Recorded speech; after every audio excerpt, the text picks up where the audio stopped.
அன்பர்களே, நாம் நேற்று தந்த செய்திகளில் ஒன்று F-16 ரக போர் விமானங்கள் ஜோர்தான் நோக்கி செல்கின்றது என்று.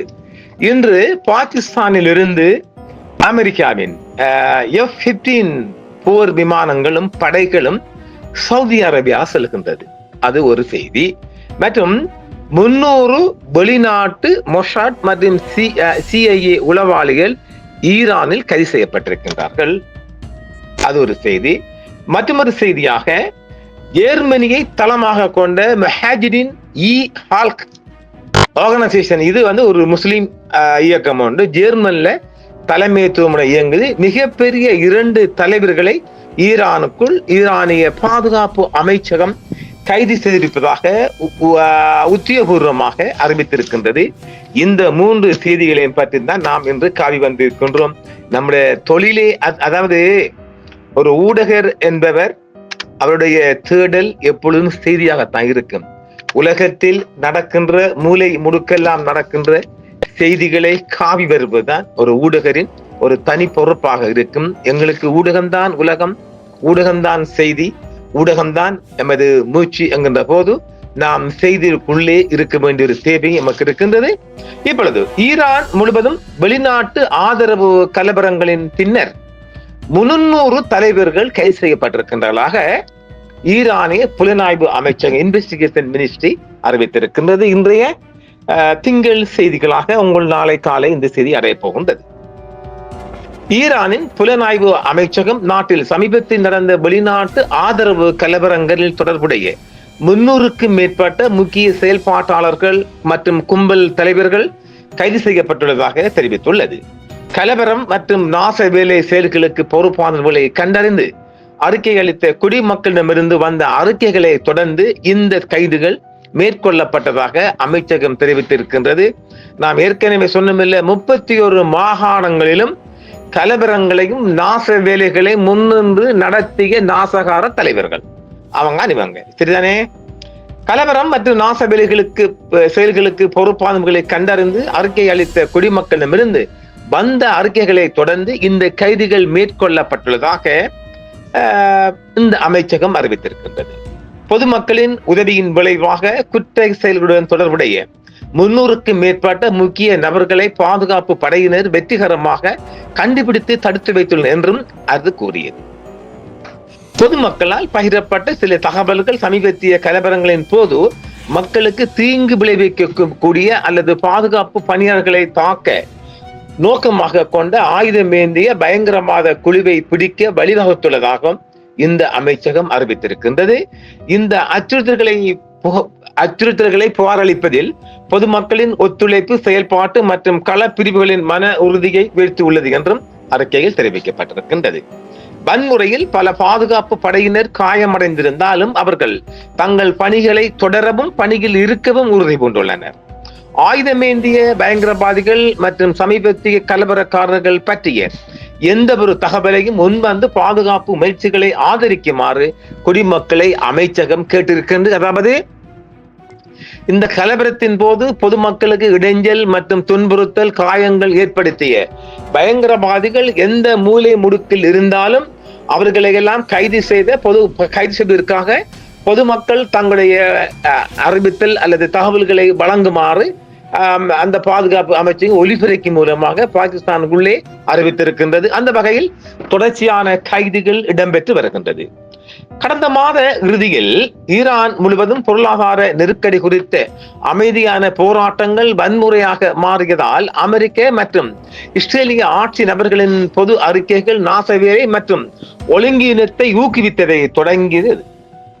அமைதியின்மையின் போது வெளிநாட்டு ஆதரவு பெற்ற கூலிப்படையினர் நகரங்களில் புகுந்து பாதுகாப்பு படையினரையும் பொதுமக்களையும் கொண்டு பொது சொத்துக்களுக்கு சேதம் விளைவித்தனர். ஆயுதமேந்திய கலவரக்காரர்களை ஆதரிப்பது என்ற போர்வையில் ஈரானுக்கு எதிராக இராணுவ நடவடிக்கை எடுப்பதாக அமெரிக்க ஜனாதிபதி பல முறை அச்சுறுத்தி இருக்கின்றார். ஜெர்மனியை தளமாக கொண்ட மற்றொரு செய்தியாக, ஜெர்மனியை தளமாக கொண்ட முஹாஜிரின் ஹால்க் ஆர்கனைசேஷனின் கட்டளை பாலம் மூலம் தனித்தனியாக இயக்கப்பட்ட முஹாஜிரின் ஹால்க் ஆர்கனைசேஷன் பயங்கரவாத குழுவுடன் தொடர்புடைய 2 செயல்பாட்டாளர்களை கைது செய்ததாக ஈரானிய புலனாய்வு அமைச்சகம் மற்றொரு அறிக்கையில் தெரிவித்திருக்கின்றது. கைது செய்யப்பட்ட நபர்கள் தெஹ்ரானில் ஒரு பாதுகாப்பான வீட்டை வாடகைக்கு எடுத்து நிரூபித்ததாகவும் அமைச்சகம் தெரிவித்துள்ளது. கைப்பற்றப்பட்ட ஆவணங்கள் மற்றும் ஒப்புதல் வாக்குமூலங்களின் அடிப்படையில் ஜெர்மனியை தளமாக கொண்ட கையாளுபவர் ஒரு மசூதிக்கு எதிராக தீ வைப்பு செயல்களை செய்வது மற்றும் தலை துண்டிக்கப்படுவது அவர்களின் நோக்கமாக வரையறுத்தார். அதாவது இந்த மொஹாஜினி ஆர்கனைசேஷன் அவங்களோட வரையறுக்கப்பட்ட கொள்கை என்னென்றால் பாதுகாப்பு படையை பிடிச்சி அவடத்தை வச்சே கொல்றது. என்னடா நீங்க அப்படிலாம் இருக்கிறீங்க, அவனுங்கள குர்திஸ் படையை உடைய நீங்க வீரன் அடிப்பீங்க, அங்கிட்டு போய் அந்த பள்ளிவாசல நெருப்பு வைக்கிற, பள்ளிவாசலுக்குள்ள இருந்து ஒரு கலாட்டாவை உருவாக்கி அது அந்த இவங்களை குர்திஸ் படை செய்வதாக காட்டுறது. இது அந்த அடுத்த வீடியோ எடுக்கிறது. ஆக இது ஒரு மும்முனை தாக்குதல் மாதிரி எடுத்துக்கொள்ளலாம். அதாவது தீ வைப்பது, போலீஸ் கேம கைப்பற்றுவது, அங்கே பெட்ரோல் குண்டு வீசுவது, துப்பாக்கி மூலம் அவர்களை கொல்லுவது, கொண்டுட்டு ஈரான் படைகள் மேல போடுறது. ஜெர்மனியில் கையாள்பவர் ஆயுதங்கள், பாதுகாப்பான வீடு மற்றும் ஆயுத நடவடிக்கைகளுக்கான பிற சேவைகளை வாங்குவதற்கு நிதி அளிப்பதற்காக கைது செய்யப்பட்டவருக்கு கணிசமான அளவு கிரிப்டோ கரன்சியை மாற்றியதாக விசாரணை தெரிய வந்தது. அங்கே பாருங்க, அங்கே இக்கலிச்சூடு கிரிப்டோ கரன்சியை கொண்டு ஈரானுக்குள்ள மாத்திர அளவுக்கு விளைஞ்சிக்கார்கள். இது எப்படி இருக்குது? சந்தேக நபர்களிடமிருந்து பல்வேறு வகையான குளிர் ஆயுதங்கள், இது விண்டர் வெப்பன்ஸ், குளிர் ஆயுதங்கள், வெடிமருந்துகளுடன் கூடிய 2 கலாஷ்னிகோவ் துப்பாக்கி, அதாவது AK-47, அதான் இந்த கலாஷ்னிகோவ் சொன்னா AK துப்பாக்கிகள் மற்றும் சிறப்பு தகவல் தொடர்பு உபகரணங்கள் பறிமுதல் செய்யப்பட்டதாக அதிகாரிகள் தெரிவிக்கிறார். அதாவது ஸ்பெஷல் சேட்டலைட் கம்யூனிகேஷன் நாம் ஏற்கனவே தந்திருக்கிறோம் இல்ல, அதன் மூலமா தான் ஏராளமான தொடர்புகள் இவங்களுக்கு 31 மாகாணங்களுக்கும் இந்த மாதிரியான ஸ்பெஷல் குயிக் கம்யூனிகேஷன். மற்றொரு நடவடிக்கையில் சமீபத்திய அமைதியின்மையின் போது உயிரிழப்புகளை ஏற்படுத்தும் நோக்கில் மேற்கு எல்லையிலிருந்து நாட்டுக்கு தெற்கு நோக்கி ஊடுருவர்கள் ஒரு பயங்கரவாத குழுவை பாதுகாப்பு படையினர் செயலுக்கு செய்திருக்கின்றார்கள். ஜனவரி 8ஆம் தேதி மாலை தலைநகரின் கிழக்கே உள்ள தெஹ்ரான் பார்சில் உள்ள காவல் நிலைய 126 பேர் மீது ஆயுதமேந்திய தாக்குதல் அந்த செல் ஈடுபட்டது. தாக்குதல் நடத்தியவர்கள் ராணுவ தர ஆயுதங்களை பயன்படுத்தி நிலையத்தை கைப்பற்றி அதன் ஆயுத கிடங்கை கொள்ளையடிக்க முயன்றனர். 850 பேருக்கு மேற்பட்ட சுற்றுகளை சுட்டிருக்கிறார்கள். 850 ரவுண்ட்ஸ். இந்த தாக்குதலின் விளைவாக சட்ட அமலாக்க கட்டளை பாஜித் படைகளை சேர்ந்த பல பணியாளர்கள் மற்றும் குடிமக்கள் தியாகிகள் கொல்லப்பட்டிருக்கிறாங்க. அதான் தியாகிகள். பயங்கரவாதிகளை பிடிக்க அடுத்தடுத்த நடவடிக்கைகளின் போது சந்தேக நபர்கள் பாதுகாப்பு படையினர் மீது துப்பாக்கி சூடு நடத்தினர். அதாவது நேரடி தாக்குதல். அதை லேசா நாம சொல்ல போனோம் என்றால் நேரடி யுத்த தாக்குதல். பயங்கரவாதிகளுக்கும் அவங்களோட ஈரானிய அரச படைகளுக்கும் எதிரான நேரடி சமர். அவ்வளவு லேசா சொல்லிப்பட்டு போகலாம்.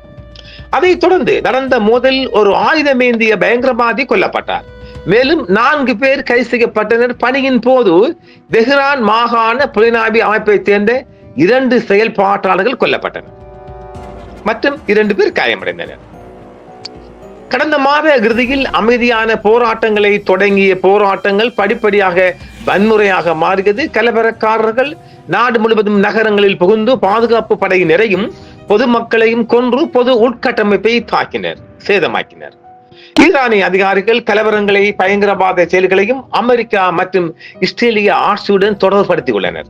அவங்க நேரடியாக சொல்லித்தான் இருக்கிறாங்க. பாம்பியோ, அமெரிக்கா மற்றும் இஸ்ரேலின் மொசாட் களத்தில் தங்கள் ஈடுபாட்டை ஒப்புக்கொண்டனர். முன்னாள் அமெரிக்க வெளியுறவு செயலாளர் மைக் பாம்பியோ அவர்தான் மிக கூடுதலாக ஒரு ஊக்கம் விட்டமின் டானிக் கொடுத்திருந்தார். தெருக்களில் உள்ள ஒவ்வொரு ஈரானியருக்கும் புத்தாண்டு வாழ்த்துக்கள். மேலும் அவர்களுக்கு அருகில் நடந்து செல்லும் ஒவ்வொரு மொசாட் முகவருக்கும் புத்தாண்டு வாழ்த்துக்கள் என்று அவர் ஒரு செய்தியை வெளியிட்டாராம். மொசாட் கலவரக்காரர்களை ஒன்றாக தெருக்களுக்கு செல்லுங்கள், நேரம் வந்துவிட்டது என்று ஊக்குவித்தார். மொசாட் முகவர்கள் தூரத்தில் இருந்தும் வாய்மொழியாகவும் மட்டுமல்ல, களத்தில் அவர்களை நாங்கள் இருக்கின்றோம் என்றும் ஒரு மிகப்பெரிய ஒரு உந்து சக்தியை கொடுத்திருந்தார். அடுத்த 3ஆம் செய்தியாக வருகின்றது. Fires of Victory 2024 exercise 2026.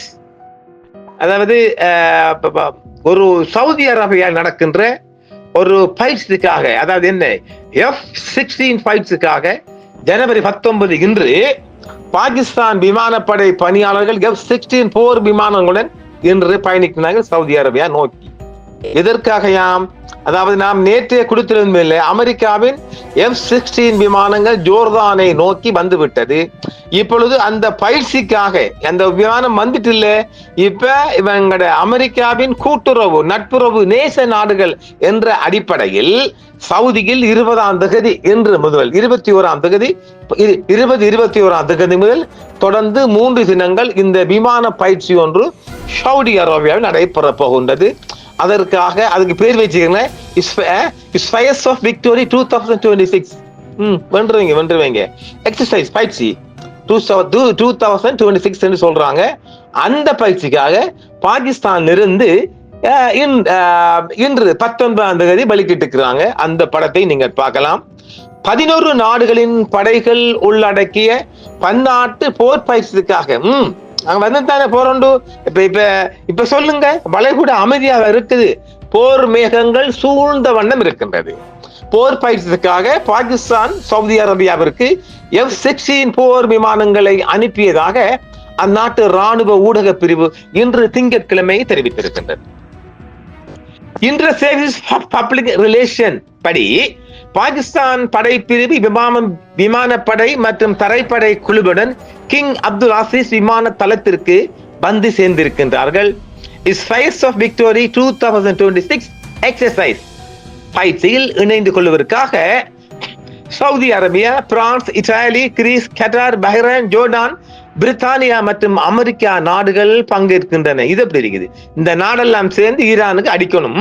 இந்த பயிற்சி பெரிய அளவிலான செயற்பாடுகள், இரவு பணிகள் மற்றும் மின்னணு போர் குறித்து படைகளுக்கு பயிற்சி அளிக்கின்றார்கள் அமெரிக்கர்கள்.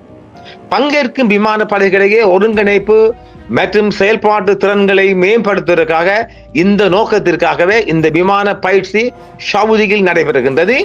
பாகிஸ்தானின் F-16 Block 52 விமானங்கள் தங்கள் சொந்த தளத்தில் இருந்து இடைவிடாமல் பறந்து விமானப்படை நீண்ட தூர திறன்களை நிரூபித்துள்ளதாக பாகிஸ்தானின் இந்த சர்வீஸ் பப்ளிக் ரிலேஷன் தெரிவித்துள்ளது. ஜெட் விமானங்கள் நவீன விமான போக்குவரத்து மற்றும் காட்சி வரம்புக்கு அப்பாற்பட்ட ஆயுத அமைப்புகளை கொண்டுள்ளன. பாகிஸ்தான் விமானிகள் பயிற்சியின் போது வெவ்வேறு மேம்பட்ட போர் விமானங்களை பறக்கும் விமான குழுவினருக்கு எதிராக பயிற்சி அளிப்பார்கள். நவீன போர் நிலைகளில் இருந்து பாகிஸ்தான் தயார் நிலையை இந்த பயிற்சிகள் சோதிக்கும் என்று அந்த அறிக்கையில் கூறப்பட்டுள்ளது. பிராந்திய மற்றும் சர்வதேச கூட்டாளிகளுடன் ராணுவ ஒத்துழைப்புக்கான பாகிஸ்தானின் உறுதிப்பாட்டை இந்த பயிற்சி பிரதிபலிக்கிறது என்று இந்த சர்வீஸ் பப்ளிக் ரிலேஷன் பாகிஸ்தான் தெரிவித்துள்ளது. நாம் நேற்றே சொன்னமில்லை, ஜோர்தான் அமெரிக்காவுக்கு ஆதரவு கொடுப்பது போன்று பாகிஸ்தான் பன்னாடையும், நல்ல வழங்கிக் கொள்ளுங்க, பாகிஸ்தான் பன்னாடையும் ஈரானுக்கு எதிராக ஒரு களம் அமைக்க போகின்றார்கள். ஏற்கனவே சவுதி ஈரான் மீது கோபம் தானே, அந்த கோபம் எல்லாம் சேர்ந்துதான் இந்த பயிற்சி. அந்த F-16 புதிய விமானம் அமெரிக்காவின் கண்டுபிடிப்பு, அந்த விமானத்தை இயக்குவது குறித்து இந்த பயிற்சி நடைபெற போகின்றது. அமெரிக்காவின் கூட்டாளி நேச நாடுகளுடன் இந்த பாகிஸ்தான் பன்னாட பிரதேசம் சேர்ந்திருக்கிறான். பார்க்கலாம், ஏகப்பட்ட செய்திகள் வந்த வண்ணம் இருக்கின்றது. மிக மிக மிக பிரையாரிட்டி செய்திகளை மாத்திரம் நாம் காய் வருவோம். மீண்டும் நாம் உங்களை எல்லாம் சந்திப்போம் என்று கூறி விடைபெறுகிறேன். நன்றி நேயர்களே. என்றும் உங்களுடன் சன்ரைஸ் இந்தியா டிவி சப்ஸ்கிரைப் பண்ணுங்கள், பெல் பட்டனையும் கிளிக் செய்யுங்கள். உங்கள் ஆதரவே எங்கள் சேவை. ஆதரவு தாருங்கள், அரவணைப்போம். மறக்காம சர்ப்ரைஸ் பண்ணுங்க. தேங்க்யூ.